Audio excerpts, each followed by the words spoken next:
예수님이 비유를 참 많이 말씀하셨는데 그 중에서 예수님이 특별히 사랑하시던 제자인 요한이 요한복음 15장에 포도나무와 가지의 비유로 우리가 제목 붙일 수 있는 비유를 말하죠. 오늘 우리가 교독했습니다.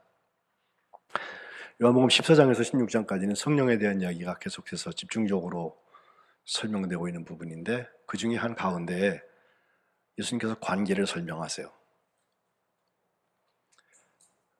하나님은 농부고 예수님은 참 포도나무고 우리는 거기 붙어 있는 가지다. 농부가 볼 때는 포도나무에 붙어 있는 가지들은 열매를 맺게 하려고 포도를 얻으려고 농사를 짓고 있는 거 아니냐.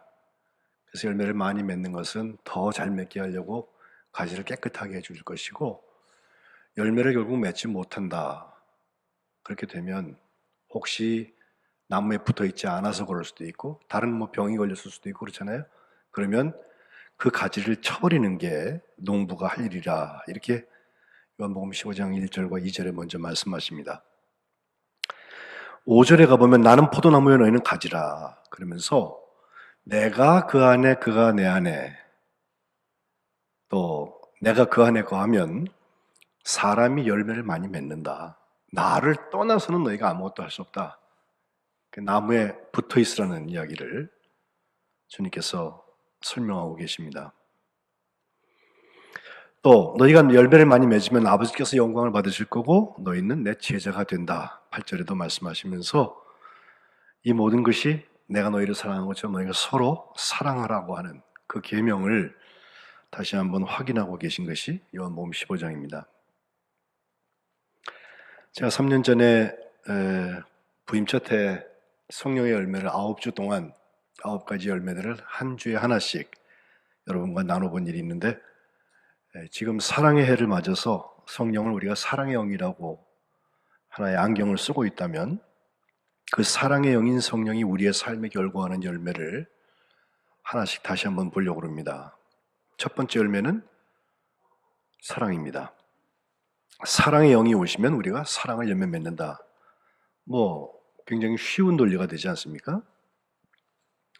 그런데 사도 바울은 사랑을 설명하는 사랑장이라고 말하는 고린도전서 13장에서 사랑이 아닌 거 8가지를 먼저 얘기하고 있죠. 사랑은 무엇하지 않는다. 시기하지 않는다. 교만하지 않는다. 자랑하지 않는다. 무례하게 행하지 않는다. 자기의 유익을 구하지 않는다. 성을 내지 않는다. 악한 것을 생각하지 않는다. 불의를 기뻐하지 않는다. 그리고 나서 사랑은 참고에서부터 모든 것을 견디는 것까지 7가지 특징들을 쭉 설명하고 있습니다. 지난 주간에 수요일에 정부가 교회 방역 강화 지침을 발표를 해서 어제 그제 금요일 저녁 6시부터는 이제 핵심 방역 수칙 준수가 선택이 아니라 의무가 되었습니다. 조금 더 강화되었다고 볼 수 있는데 제가 그 조항들을 면밀히 읽어보았더니 성민교회는 그냥 하던 대로 하면 위반 사항이 없습니다. 한 가지 혹시 새로 전자출입명부 그 QR코드라고 말하는 휴대폰 찍고 들어오는 거 그거를 혹시 해야 된다고 의무사항으로 하면은 앞으로 의논해서 우리가 준비하면 될 것 같고 그 밖에 모든 시스템은 정상적으로 잘 돌아가고 있습니다.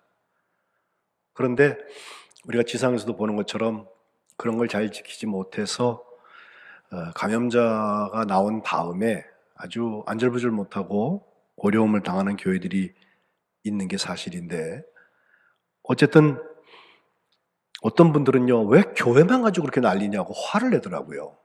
예. 이를테면 종교시설도 불교도 있고 천주교도 있다고 하는데 그쪽에 대한 얘기는 일절 없고 교회 방역 이렇게 아주 그냥 집중적으로 얘기하냐. 또 교회 말고도 사람들이 모이는 곳이 얼마든지 있는데 그쪽에서는 모여도 되고 먹어도 되고 교회에서는 먹으면 안 된다. 이렇게 된 것처럼 되니까 불공평한 느낌이 들어서 그런지 굉장히 화를 내고서 감정적인 대치를 하는 것을 보았습니다. 근데 여러분 세상을 사랑할 때 우리가 지혜롭게 사랑해야 되는 거 아시죠? 세상은 뭔가 희생양을 하나 딱 잡아가지고 거기다 다 쏟아놓고 싶은 거예요. 정죄하고 싶어 하고 그래서 증오하고 시기하고 거부하고 비난하고 분노하고 경멸하는 그런 자기들의 입장을 얘기할 때가 있습니다. 그런데 이 이야기를 한번 뒤집어서 보면 비그리스도인들이 교회를 향하여서 비난할 때에는 어쩌면 우리에 대한 기대가 아직도 여전히 높이 있다는 거예요. 교회는 뭔가 좀 달랐으면, 솔선수범해줬으면. 이탈하는 교회들 보면은 배타적이고 자기밖에 모르고 믿지 않는 사람들도 다 하는데 자기들은 뭐라고 특별히 더 안 하고, 예? 그건 무슨 믿음도 아니고요. 하여튼 이상한 건데 하나님의 영광을 가리우는 경우들을 때때로 보게 됩니다. 이런 감정 섞인 말들이 나왔을 때에도 그거 따지고 댓글이 해가지고 그들과 똑같이 될 일은 아닙니다. 어떤 목사님이 지혜로운 글을 하나 올려줬는데 너무나 잘 지켜서 혹시 이 교회가 잘 지키나 뭐 공무원이나 어디서 조사로 올 수 있잖아요. 누가 와 보아도 와 본 다음에 아유 미안합니다. 이렇게 잘하는데 모범인데 내가 와가지고서 은혜 받고 갑니다. 그렇게 얘기할 정도로 송민교회처럼 불편을 감수하면서 이렇게 사랑의 수고를 잘 하면 우리가 그거 하고 있는 동안에 다 지나갑니다. 그리고 결국은 코로나 정복했다는 얘기를 우리가 할 수 있게 될 것입니다. 그런데 사랑이 충만한 교회라면 조금 더 지혜롭게 이런 일들을 감당할 수 있을 텐데 사랑이 아닌 것이 가득 차 있으면 불쑥불쑥 튀어나오고 또 사랑이 결핍이 되어서 사랑이 충만한 게 아니라 겨우 있을까 말까 한 교회 같으면 뭐 감정만 툭 건드려도 금방 튀어나오고요.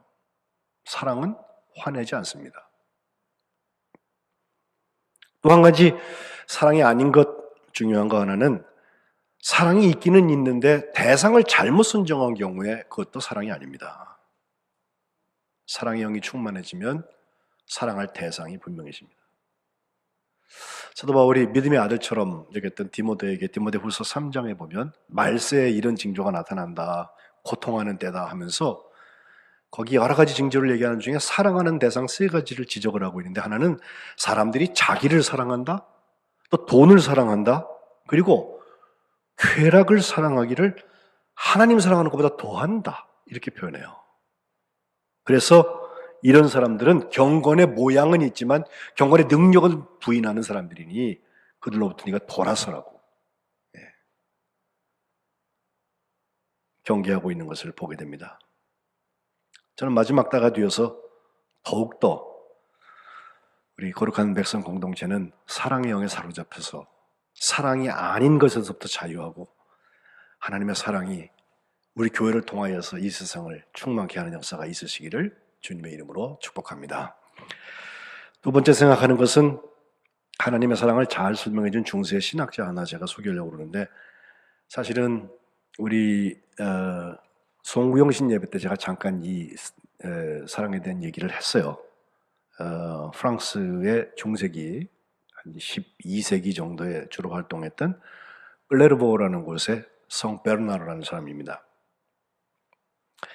교회사에서는 그를 마지막 교부라고 얘기하기도 하고 교황 파이어스 8세 같은 사람은 그를 교회의 박사다라고까지 설명했고 이때부터 한 400년쯤 지나서 종교개혁이 막 일어났을 때 마틴 루터는요 모든 수도사들 중에서 지금까지 살았던 최고의 수도사는 바로 이 베르나르라고까지 말했던 칭찬받는 교회의 스승이었습니다. 지난주에 제가 잠깐 얘기하는 안셀름이라고 하나님은 우리가 생각하는 것보다 더 크시다고 말했던 그 뒤를 이어서 중세기의 신학을 열었던 특별히 수도원 운동을 크게 열었던 사람인데 이 사람이 하나님의 사랑에 대해서 하나님을 사랑하는 법에 대해서라고 하는 작은 논문을 썼는데 거기에 4단계가 나와요. 첫 번째 단계는 우리가 보통 말하는 이기적인 단계입니다. 나를 위해서 나를 사랑하는 거예요. 사람이 누구나 본능적으로 자기를 사랑하잖아요. 또 나뿐만 아니라 아주 나랑 가까운 내가 사랑하는 이웃들을 사랑하기 마련인데 자기를 사랑하는 것이 무조건 나쁜 거냐? 무조건 무가치한 거냐? 그렇지는 않다고 말합니다. 거꾸로 자기를 사랑하는 법을 모르는 사람은 남을 사랑할 때도 참 힘들어해요. 그 얘기를 지적하면서 자기를 사랑할 줄 알아야 너 내 이웃을 내 몸과 같이 사랑하라 그랬잖아. 그러니까 너도 남을 사랑할 수 있는 거야 하고 얘기를 하는데, 중요한 것은 자기의 열정이나 혈기를 잘 통제하지 못하면 결국은 자기 욕심의 노예가 된다고 설명합니다. 자기 욕심을 벗어나서 이웃을 사랑하는 것도 하나님의 사랑이 비추어질 때 가능해진다고 설명하고 싶은 것입니다. 그 다음 두 번째 단계로 올라가면 하나님께 의존하는 단계가 되는데, 그때는 하나님을 사랑하기 시작하는데 사랑하는 목적이 자기를 위해서 하나님을 사랑해요. 이것도 첫 번째 단계보다는 많이 좋아진 것입니다. 동물처럼 자기를 사랑하는 본능만 가진 사람도 자기가 하나님 앞에 축복받기 위해서 하나님을 사랑하기 시작할 수 있어요. 어찌 보면 자연스러운 것입니다. 하나님이 하나님의 자녀들을 사랑하시기 때문에 그렇습니다. 하나님을 사랑하지만 나를 위해서 하나님을 사랑한다고 하는 것, 이것이라도 잘 훈련이 되면 우리가 죄로 인해서 하나님을 반역하던 데서부터 보호되기 시작합니다. 왜? 하나님을 그래도 사랑하니까.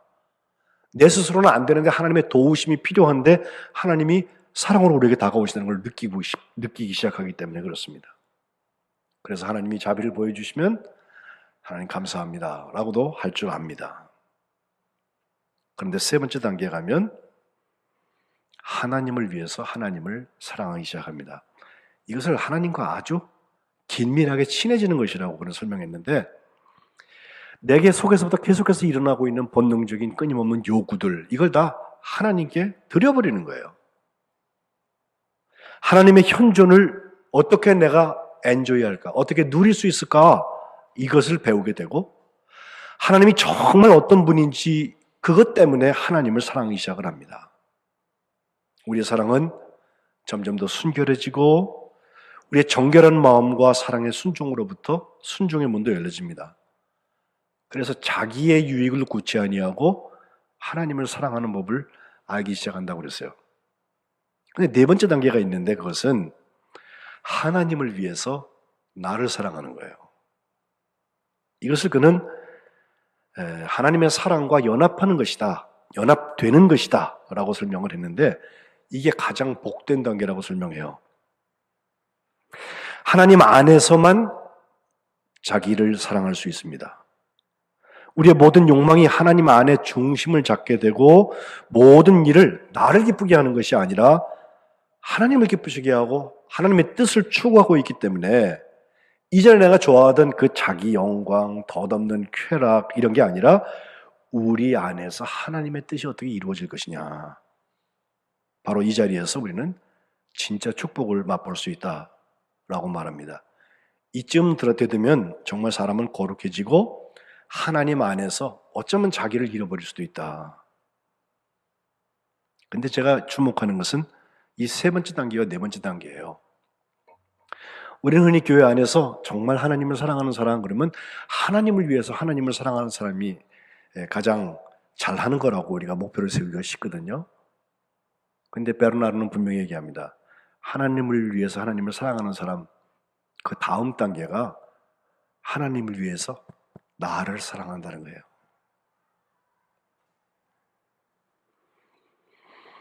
교회 안에서 사랑받고 인정받는 사람들이 성령, 곧 사랑의 영에 사로잡혀서 세상에 나가서도 거기서 하나님의 사랑을 받는 현장을 살아가려면 그 사랑을 연습하고 실천하는 장이 바로 그 사랑, 그 현장인 세상이라는 것을 우리가 명심해야 합니다.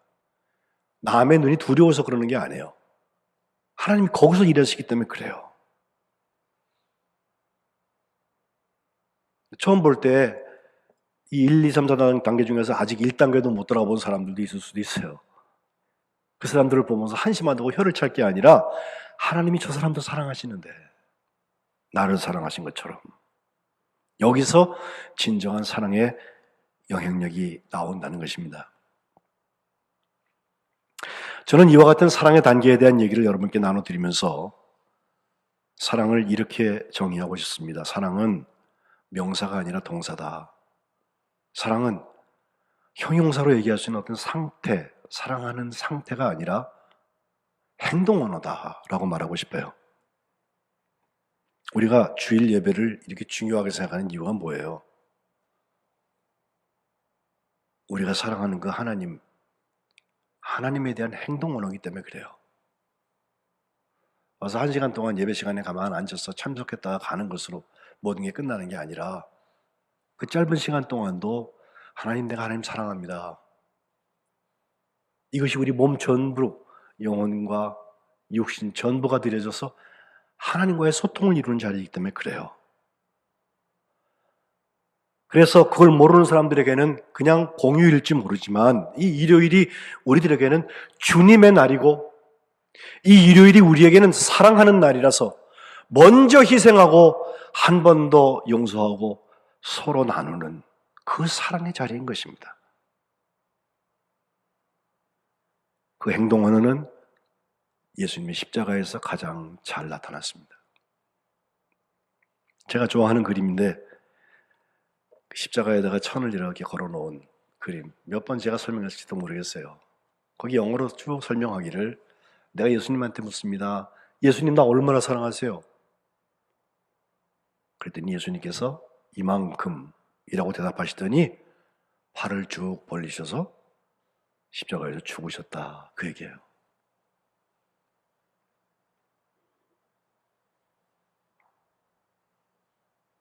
십자가에서 예수님이 몇 말씀 안 하셨습니다. 6시간 매달려 계셨는데 7마디 했다고 되어 있어요. 1시간에 한 마디나 툭툭 나오는데 길지도 않아요.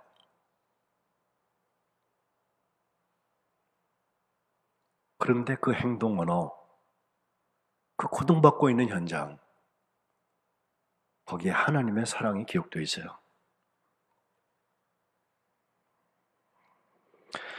이와 같은 사랑을 살았던 한 선교사 이야기를 여러분께 나누고 오늘 말씀을 마치려고 그래요.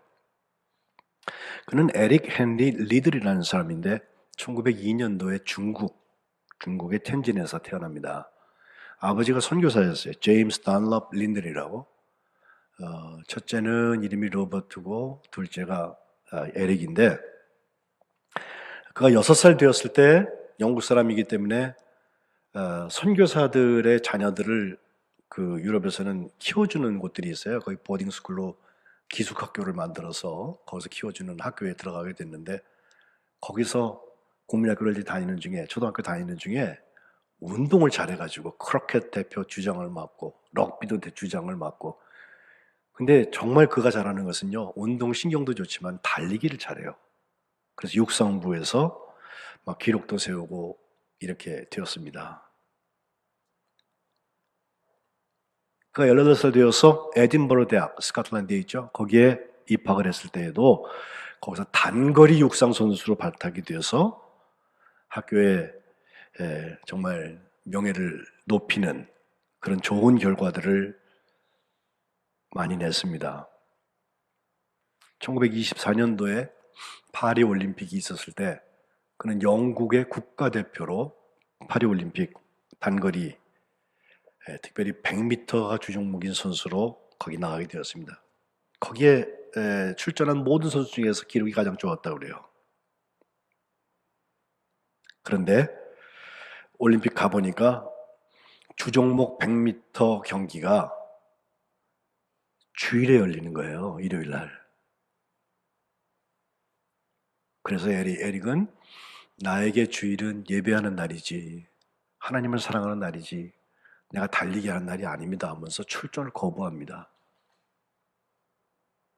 나라 대표로 지금 선수로 왔는데, 그리고 거기 가야지 금메달을 딸 텐데 그 경기를 거부했습니다. 올림픽 선수 4년에 한 번 와요. 4년에 한 번. 그리고 파리에 있는 한 교회에서 그 시간에 간증을 했다고 그래요. 100m의 기회는 지나가서 남한테 넘겼고, 조금 있으니 이제 200m 달리기를 하게 됐는데, 그때 그 200m 달리기에서는 동메달을 땄고, 400m는 그의 주종목도 아닌데 거기에 올라가서 그가 세계 신기록을 내면서 금메달을 따게 됩니다. 그래서 그의 별명이, 그전에까지는 나르는 스코틀랜드 사람이라는 말 너무 빨리 다니니까 그렇게 얘기했었는데, 지금 이제부터는 나르는 목사님으로 별명이 바뀌었다고 그래요. 그런데 그가 400m 달리기를 하러 가던 날 그의 스포츠 마사지 해주는 사람이, 안마사가 그에게 쪽지를 하나 주는데, 사무엘상 2장 30절, 나를 존중히 여기는 자를 내가 존중히 여긴다, 그 쪽지를 건네줬다는 것입니다. 보통 여기까지 얘기를 하고 마는데, 그 다음 얘기가 저는 오늘 하고 싶은 얘기예요. 그 다음에 그는 에딘버러 대학을 졸업을 한 다음에 자기 아버지가 계신 천진으로 갑니다. 그리고 거기서부터 교육 선교를 시작을 해요. 그리고 신학 공부를 시작을 해가지고 1932년 그가 30살 되었을 때 스코틀랜드 장로교회에서 목사 안수를 받고, 또 2년 후에는 캐나다 여선교사였던 플로렌스 맥킨지라는 여인과 결혼을 해서 그때부터 딸을 먼저 둘을 낳고 1937년을 맞는데, 그 해에 일본이 중국 동부와 북부를 쳐들어왔습니다. 외국인들이 위험하다고 본국에서 소환 명령을 내렸는데, 리델은 거기 남고 두 딸과 엄마, 그리고 엄마 뱃속에 있는 아기는 캐나다로 갔습니다. 허베이성 홍수이시 극빈 지역이었던 샤오창 지역을 그는 찾아가서 거기서 그때 의료 선교를 하고 있던 형 로버트하고 합류해서 2년 동안 더 그들을 섬겼는데, 1943년도에 그 일본군에게 잡혀서 웨이신 수용소라는 수용소에 수용이 되었고, 2년이 채 되지 못해서 일본의 패망을 5개월 앞두고 그는 거기서 뇌종양으로 하나님의 부르심을 받습니다. 그가 스코틀랜드 간호사였던 애니 부칸이라는 여인분한테 마지막으로 했던 말이 있어요. 애니, it's complete surrender. 이거 완전한 복종이야. 하나님의 사랑의 영에 사로잡힌 사람이 하나님 앞에 완전히 복종하면서 살았던 이야기를 그는 마지막 말로 남겼습니다. 두 편의 영화가 많이 보여진 영화로 나왔는데, 하나는 1981년도에 만들어진 불의 전차라는, 이건 혹시 보셨을 거예요. 영국 실화를 바탕으로 해서 만든 영화 100개 중에서 19번째로 유명했던 영화고, 아카데미상 4개 받고 칸네에서도 2개 상 수상했던 아주 잘된 영화 중에 하나인데, 거기 그 운동선수들 사이의 그 모든 경쟁과 아까 말씀드린 금메달 따는 그 얘기까지 잘 나와 있죠. 그 다음에 2016년도 몇 년 전에 마지막 경주, 마지막 달리기, 레이스라고 하는 제목으로 원래 만들었는데, 그게 나중에 이름이 바뀌어서 On Wings of Eagles, 독수리의 날개에 업혀서 라고 하는 제목으로 영화가 나오는데, 거기 보면 그 이후에 그가 중국에 들어가 가지고서 하나님의 사랑을 전하기 위해서 살아왔던 얘기들, 사랑의 영에 충만하여져서 사랑을 열매 맺었던 얘기들이 거의 기록되어 있어요. 우리나라 말로는 히어로 오브 워라고, 전쟁의 영웅이라고 그렇게 번역을 했는데, 제목을 전 잘못 만든 것 같아요. 그는 전쟁의 영웅은 아닙니다. 하나님의 사랑에 붙들림 받은 영웅이죠. 에릭 리들의 삶을 이끌고 간 것은 국가대표의 본분을 망각하고서 예배를 드리고 거부하는 그런 엉뚱함이나, 혹은 자기 스타일만 고집하는 고집이 아니라 하나님의 사랑, 또 하나님을 사랑하는 그 원칙을 고수해 나갔던 신앙인의 몸부림이었습니다. 그것은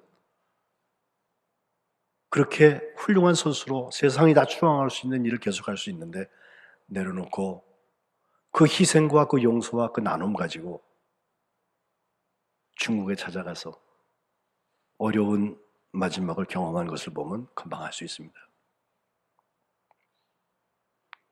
아까 말씀드린 베르나르라는 사람은 사랑은 생명의 우물이라고 말했습니다. 이 우물을 마시지 않는 영혼은 살아있어도 숨을 쉬고 있어도 살아있다고 말할 수 없습니다 라고 말하면서 지식을 위해서 지식을 찾는 사람이 있습니다. 그거 호기심이죠. 남들한테 좀 알려지기 위해서 지식을 찾는 사람이 있습니다. 그거 허무합니다. 그러나 섬기기 위하여서 지식을 찾는 사람, 그것이 사랑입니다 라고 유명한 말을 남겼습니다. 저는 이 어려운 시간들을 함께 지내면서 우리 거룩한 백성들이 성령의 열매들을 맺어야 할 텐데 제일 먼저 나오는 열매, 그리고 성령을 사랑의 영이라고 말한다면 사랑의 열매, 이것부터 맺어가는 복된 역사가 있으시기를 주님의 이름으로 축복합니다. 우리 모두 다른 건 좀 2등할 수도 있고 모자랄 수도 있어요. 그러나 사랑의 영에 사로잡혀서 그 희생과 용서와 나눔 가지고 할 수 있는 사랑의 열매, 앞으로 우리에게 얼마든지 열려있는 자리인 것입니다. 하나님께서 성령의 열매, 특별히 사랑의 열매를 주시기를 주님의 이름으로 축복합니다. 기도하겠습니다.